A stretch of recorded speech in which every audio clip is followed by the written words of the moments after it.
Understanding zero visibility in English. Hello everyone, and welcome to our English language learning series. Today, we're going to explore an interesting phrase, zero visibility. This phrase is not only important in English but also quite fascinating in how it's used in different contexts. Let's dive in and clear up any confusion about this expression.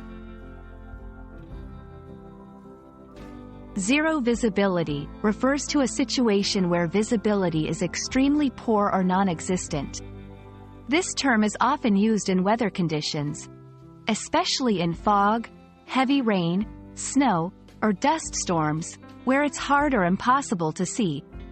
In a broader sense, zero visibility can be used metaphorically to describe situations in life or business where the future or outcome is uncertain and cannot be predicted. 1.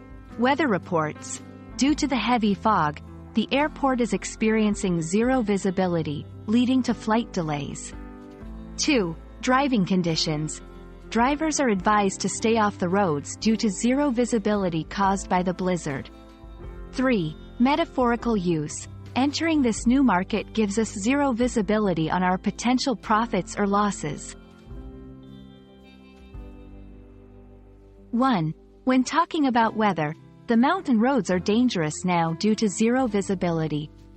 2. In business or planning, our team is having difficulty making decisions because we have zero visibility on how the market will react. 3. Describing uncertain situations. With zero visibility on the project's future, we need to be cautious. I hope this video has shed light on the phrase, zero visibility, and how you can use it in various contexts. Remember, understanding such phrases enriches your English and helps you express yourself more clearly. Thank you for watching, and see you in our next lesson where we'll uncover more interesting English expressions.